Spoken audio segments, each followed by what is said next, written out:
You, finding life rather dull, dreaming again of exotic places, wishing you were somewhere else? We offer you escape.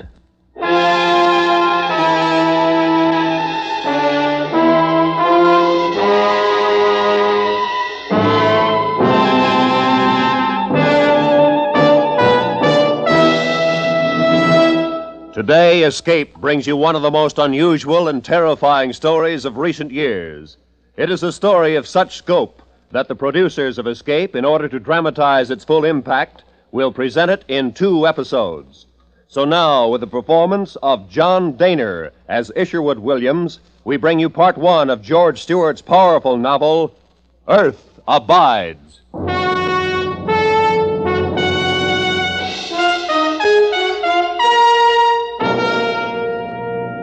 If a killing type of virus strain should suddenly arise by mutation, it could, because of the rapid transportation in which we indulge nowadays, be carried to the far corners of the earth and cause the death of millions of people.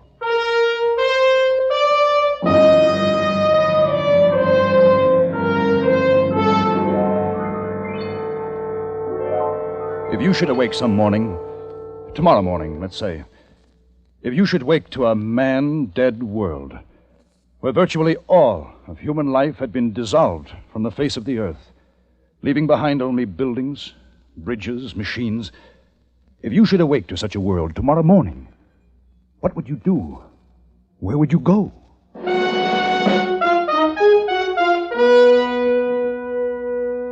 My name is Isherwood Williams. I was a student of ecology. I was in the Northern California wilderness gathering specimens of rock, plant, and animal life. I was alone and had been for a month. Climbing up to a sharp ledge one day, I felt a sudden sharp pain in my extended right hand. I withdrew it under reflex and looked up, and there, a foot above my head, I saw him, a rattler, coiled, ready to strike again. Slowly, carefully, I lowered myself. I began to suck the poison from the bite. I wrapped a handkerchief about my wrist, tourniquet style, and headed for my cabin. There, I broke open my snake bite outfit, cut a neat crisscross in my hand at the point of the wound, and applied the rubber suction pump. Then I lay down on my cot. I felt sick. Sick because of the poison. Sick because I was alone. I was weak. In a few moments, deep, warm blackness closed in about me. I don't know how long I was unconscious, but I was awakened by the door. Harry? Harry, look here. This one's still alive, I think. Hello. I'm glad you came. I'm sick. He's still alive, all right. Don't go near him. Come on, let's get out of here. No, wait. I'm sick. Come back. Why? Why did they leave me when they knew I was sick? What were they afraid of? I tried to stand. My knees were like sponge rubber. But finally, I was able to stumble to my chest of drawers. And then I saw the hammer, my rock hammer, resting on the top of the chest. And it suddenly became the most important thing in the world to me. If I can lift this hammer, I told myself, I will live. I wrapped my fingers about its handle, and I lifted it slowly, then let it down. I breathed a sigh of relief. I would live.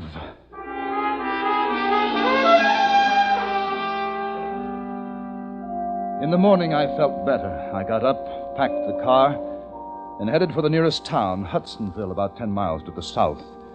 They'd take care of me in Hudsonville.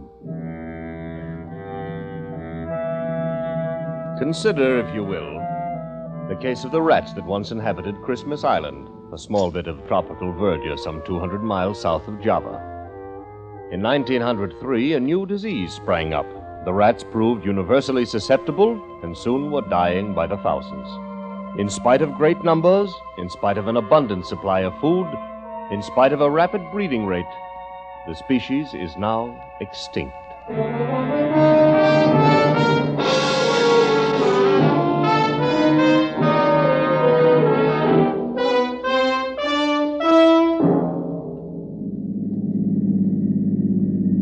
Watsonville. The familiar houses, stores, taverns, but no one on the streets. A hen scratched quietly in the dust. A lonely dog was howling somewhere. I got out of the car and walked into a little restaurant. The place was empty. Hey. Is anybody here? Hey! Silence. Deathly silence. On the counter, I saw a newspaper. I flipped it open. The headline... Crisis. Acute. I read the story, a dispatch from Washington. The federal government is herewith suspended as of the emergency. All officers, including those of the armed forces, will put themselves under the orders of any functioning local authority by order of the acting president. Front page, column 3. The West Oakland Hospitalization Center has been abandoned. Its functions, including burials at sea, are now concentrated at the Berkeley Center. Keep tuned to your radio. The radio. The radio in my car.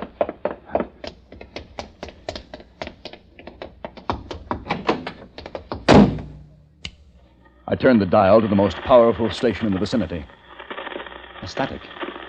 Nothing but static. Desperately, I twisted it from one end of the band to the other, praying for a human voice, a bar of music, anything. There wasn't a single radio station still in operation. The horn.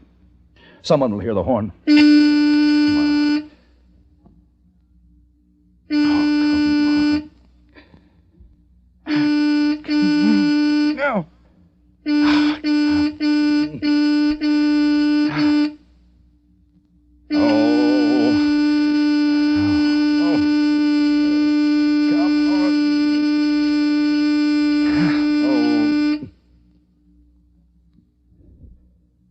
Silence. Silence and death. I leaned back in the seat, exhausted. I sat that way for minutes before I looked at the paper again. The paper. The last sign of human life left to me. It was dated a week before. I read it through twice. Whole cities had perished. Medical centers, bodies. Doctors, nurses, burial crews hard at work, and then they too had fallen and died. The United States, the world, the stagnant flesh pool of death. Suddenly, with terror, I thought of home. I started for San Francisco. On the way, I helped myself to a tank full of gas at a station. Oddly enough, the pumps were still working. Electricity still flowed from the river-driven generators, and the lights still blazed. I wondered how I had survived. Perhaps the snake venom had counteracted the virus. Perhaps the clean wilderness, who could say? But somewhere, someone else was alive. The men at the cabin door, there must be others, but where? I passed some cows in a pasture. Smiled to myself at the irony. The world belonged once again to the animals. Ecological observation. Pedigree means nothing now. The prize, which is life itself, will go to the keenest brain, the staunchest limb, the strongest jaw. The champion boars will die in their well-kept pens, but the shoats will roam wild. In a few generations, their legs will grow slim, their bodies thin, their tusks longer. Man, they need nothing from man. I passed 4 or 5 cars on the highway, abandoned. But farther along, I spotted another car, and there was a man inside. I stopped and got out. He had fallen over the wheel. There was a bottle beside him and the strong smell of cheap liquor. I shook him. Come on. Come on, wake up. Wake up. Oh, Wake up, I said. Hey, come on now, come on. Now, leave me alone. Now, you just leave me alone. I said wake up. Hey. What's your name? Your name. Oh, what difference does it make? Oh, come on. Don't go back to sleep. What's your name? Barlow. Barlow's my name. 58 Barlows in the Seattle telephone directory, and I'm the only one left. Me. The dirtiest skunk of the lot. What am I doing alive? Answer me that. Go back to sleep, Mr. Barlow. Wait. Here. It's free on a house. Everything's on a house now. Have a drink. No, thanks. Let me tell you why I'm still alive. Because I'm being punished. I'm not good enough to die. Oh, goodbye, Mr. Barlow. No, hey, come on back. I'll buy you a drink. It's good. I'll buy you a drink. Look here, I got $500. I took it from a bank yesterday. You want it here? $500.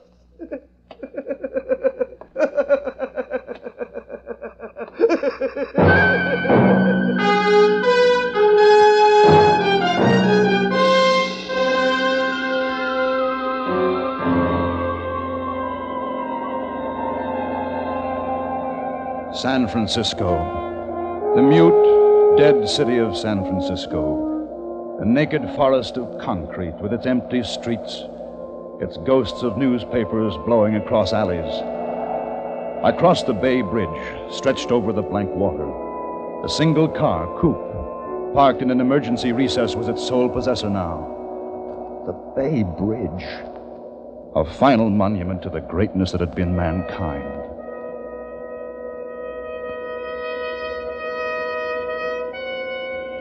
I drove the familiar route toward home, turned right at San Lupo Drive, pulled up in front of the house. I walked up the stairs, took out my key, opened the door. Strange odor of must and stale food blew out at me.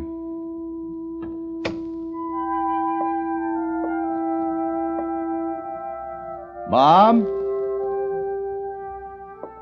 Dad? Mom!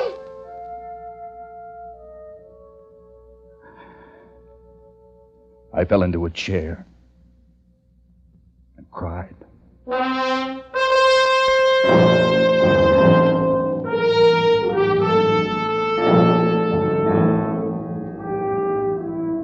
Observation.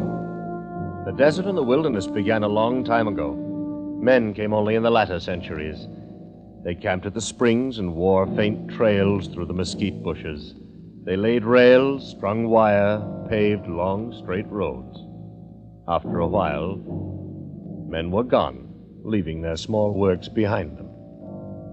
In 1,000 years, at a conservative estimate, man will be a forgotten stone in the jungle.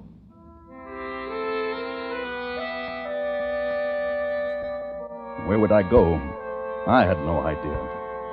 I only knew I had to keep going. Change of place was my only comfort now, the only way I had of convincing myself that there was still life in the world.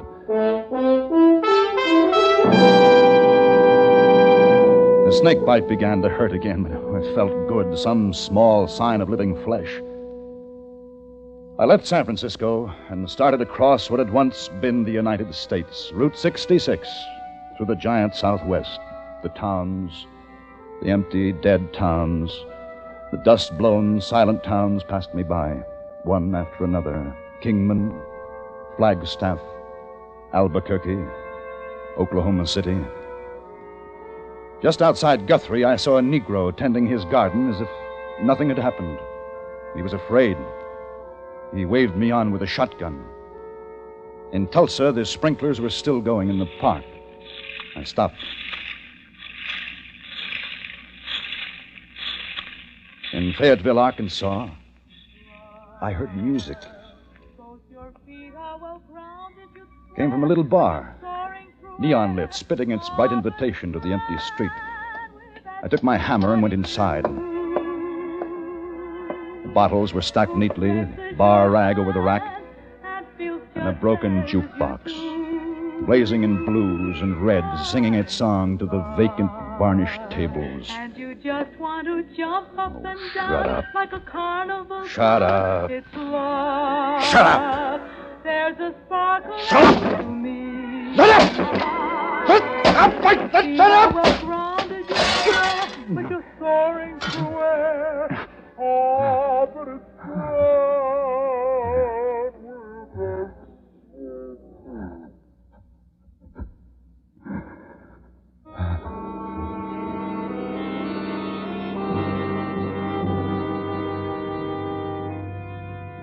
slept in the best auto courts of the most luxurious hotels.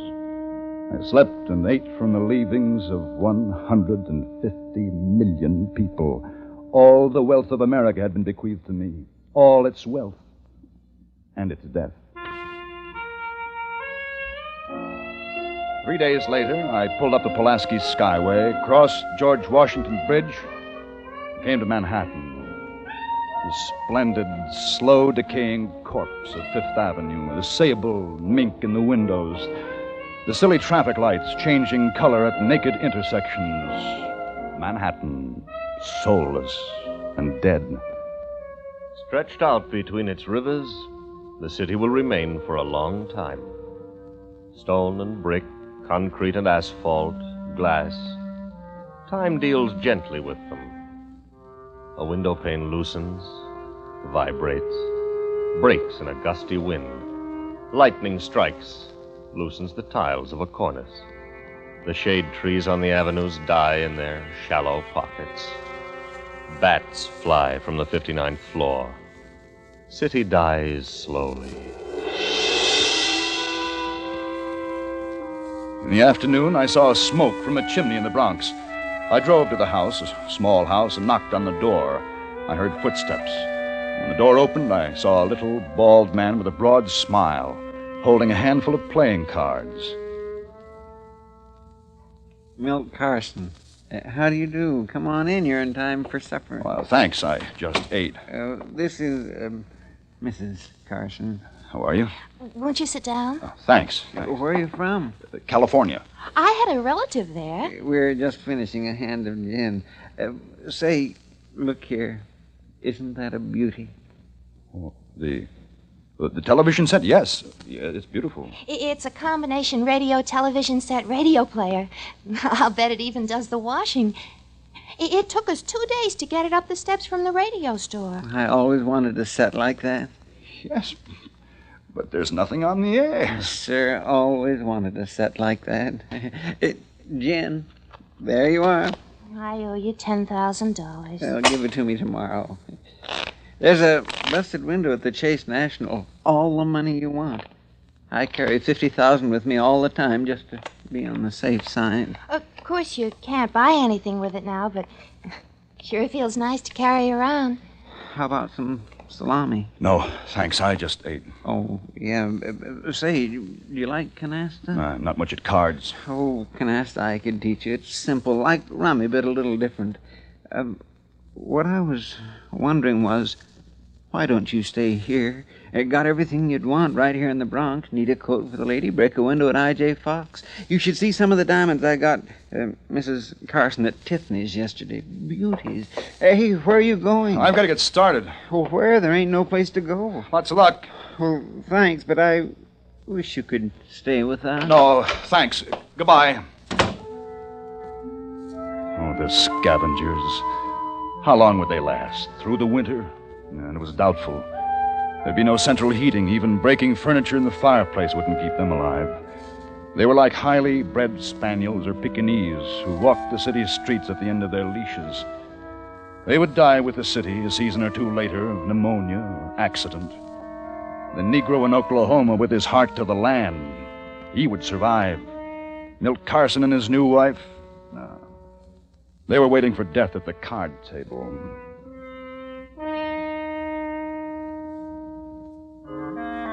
Two weeks later, I was in San Francisco again. The streets were just as bare as when I left. The lights were still on, but dimmer now. Water flowed still from the faucets. But San Francisco had a new population, the dogs. They hunted in packs, all breeds bound together in the common search for food. Danes, Dalmatians, Scotties, toys, all of them. The dogs had taken over the city. And I decided to move back into the house because of the familiar things.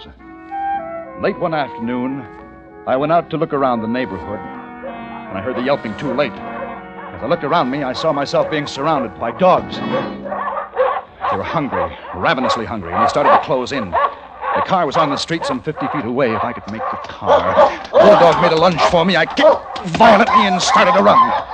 They were after me, some of them running at my legs. He reached the car, opened the door, and slammed it. They climbed to the window, baring their fangs, their red tongues wet with hunger. But I was safe.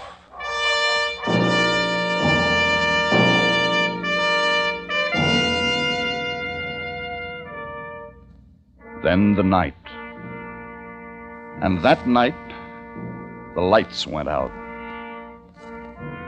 The lights. The lights. Hey, the lights. What's happened to the lights? I looked out over the city. It was black. Black as death. The age of electricity was over. Finished.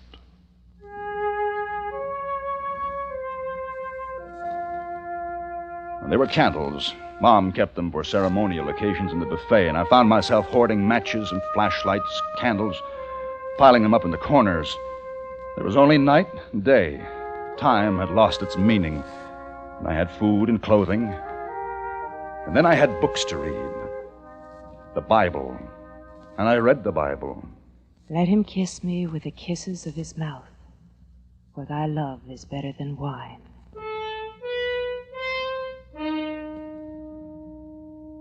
There was a faint but unmistakable light burning that night a mile away on Nob Hill. I got into the car and drove to the light. I parked the car. I reached for my hammer. In the window, a shadow moved. As I approached the door, a flashlight caught me in its glare. I stopped, dead still. I waited for someone to say, "Put your hands up," or, "Who are you?" There was a breath of perfume. That's a nice car. I can pick up a better one on any street corner. Come on in. Thanks. How about some coffee? Sounds good. How come you didn't find me before this? Well, I just saw the light tonight. I decided to investigate. I saw your light lots of times. Oh? You live down on San Lupo Drive. Well, why didn't you come in? Woman's pride. Man's supposed to come after the woman. Uh-huh. That was before. There are no rules now. No, but they're habits. Want yours black? Yeah, black's fine, fine. I don't want you to think you're the first one I've met. There were 5 or 6 others. They saw the light and they came in. They had coffee and I sent them on. What about me? I don't know you. Well, I'm clean, well-educated, healthy, young. Those are the good things. I dislike turnips, canned beans, stupid people. What's your name? You'll laugh. I would laugh. What's your name? Isherwood, my mother's maiden name. Everybody calls me Ish. Well, mine's Emma. Emma and Ish. Nobody's going to write any love songs with that combination. No. Don't imagine they will. I like you. Coffee will be ready in a minute. Emma, will you come and live with me? I don't know you. What is there to know? That I like you, you like me? That we're both alone. Emma? What? Emma? Yes. Good. Ceremony. There ought to be some kind of ceremony. Have you a Bible? Bible? On the mantle. I've never used it. I just had it. Here. Give me your hand. Now, we shall be together always.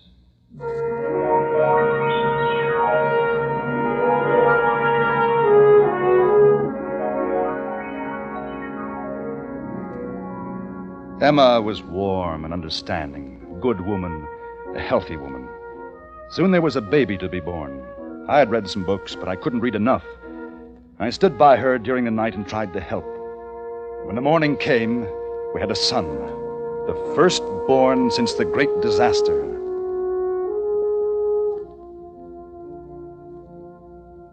Then there was the matter of time. We won't need to know the exact hour. No, that's true. The clocks have stopped, but what's the difference? We eat when we're hungry and When we're tired, we go to bed. But the months and the years.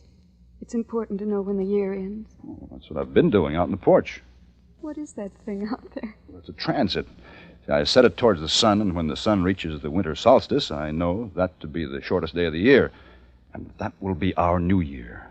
New Year's Day isn't the shortest day of the year. No, December 21st is. And we'll make that our New Year. Man's always been trying to get close to that date for the New Year, but calendar makers always went off. How long will it be? A few days. And then it'll be 1950 what? No. That was the old calendar. This will be our year 1.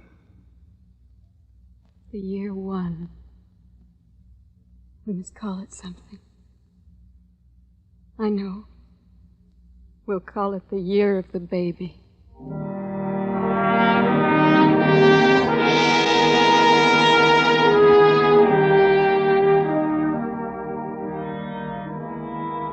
The new life began around the simple problems of Emma, myself, and the baby. The day came when the sun reversed its path. I took my hammer and a chisel. Emma and I had found a tall, smooth rock in what had once been a small public park. In the rock, I carved the figure 1.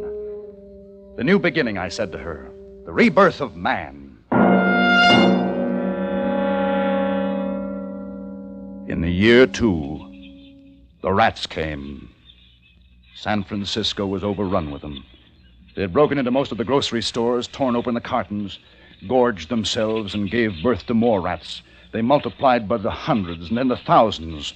Rats, the carriers of deadly bubonic plague. Come quick, they're getting in! Where? Here! It shoot through the door. Oh, get me that kitchen chair. Hurry now, hurry. Here. They're going to the bedroom toward the baby. Now hold the chair against the opening. I'll nail it later. The baby! The baby! I rushed into the bedroom, taking my hammer with me. There were 2 of them, tremendous rats. I stationed myself at the crib. One came toward me, unafraid, for the fear of man had been bred out of them.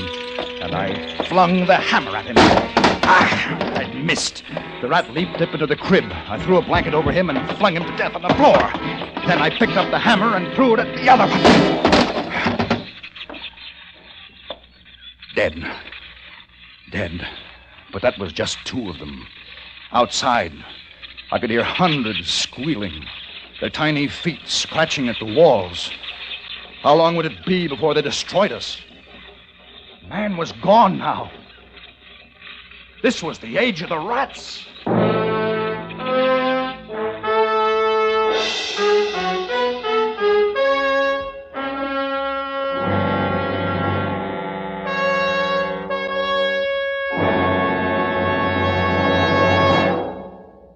Escape is produced and directed by Norman MacDonald.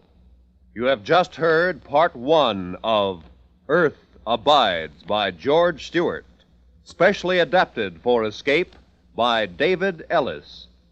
John Daner was starred as Ish, with Larry Dobkin as Dr. Stanley, and Peggy Weber as M. Featured in the cast were Michael Ann Barrett, Parley Bear, Ron Brogan, Paul Frees, and Lou Krugman. The special music for Escape was arranged and played by Ivan Ditmars.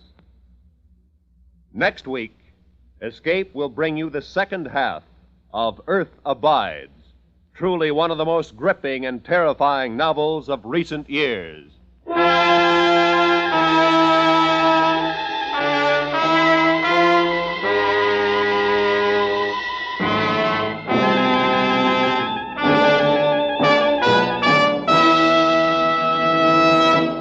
This is CBS, where you spend an hour with Frank Sinatra every Sunday afternoon on the Columbia Broadcasting System.